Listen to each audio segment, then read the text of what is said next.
Hey guys, welcome to Tim the Toolman of Home Improvement.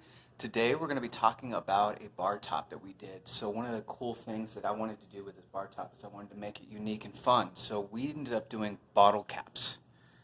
So as you can see here, we did bottle caps through the entire bar of all the bottle caps that we've collected over the years and ended up putting a glaze coat over it. This was relatively simple. So basically you're looking at plywood that's under here. I painted it white. That's the white you see on the back side there. You just basically, we got our bottle caps and we just started laying them out. You want to lay them out first and kind of figure out what your pattern is going to be. You know, you can do multiple patterns that you want to. And then once you get those patterns in place and you know exactly how they're going to sit, then you'll put your molding. So I put the molding on the back here, and then we also did our bar top molding around the outside. Once I had all that, I wanted to make sure that we siliconed all the edges so that none of this clear coat could get in and down. So we made sure that all the edges were sealed. Once they were sealed, this is the clear coat. It's called a glaze coat, and it's a two-part. There's one part that's this, and there's another part that's white bottle. And the mixture is 50-50. One of the things you want to do with these is after you put them together, you want to stir them really well to make sure that they warm up and they get kind of like a reaction to each other. Once that happens, you can pour it right here, and it'll self-level itself. One trick, though, I wanted to tell you guys about the bottle caps.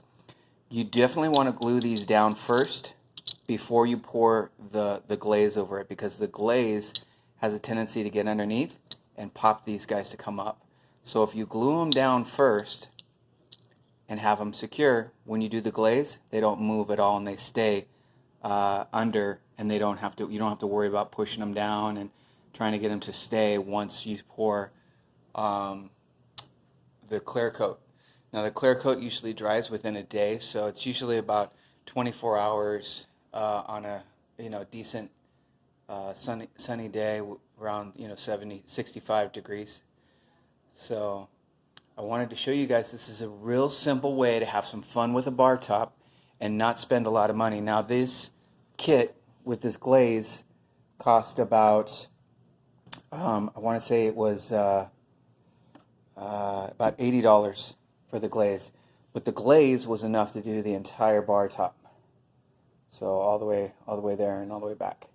And then what we're going to be doing here, that you see down here, is I'm using this granite here. I'm going to cut it up and I'm going to fit it in these areas that you see here.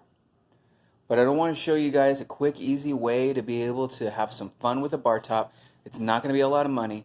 Obviously, the only thing I paid for was the molding. This molding here is the most expensive that you have to pay for.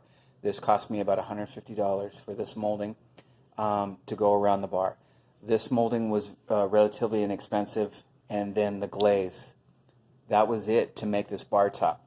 And then the bar itself, we did just paneling. I framed it with 2x4s to make it a 2x4 frame. And then we did some nice colors in between to kind of make it match the fireplace that I did over there. But I wanted to kind of give you guys an idea of a quick, easy, fun way to make a cool bar top. Stay tuned. We've got a lot of stuff going on. If you have any questions, please feel free to let me know. I'll be more than happy to try to do a project for us and show it on the tube. So please subscribe. Thanks.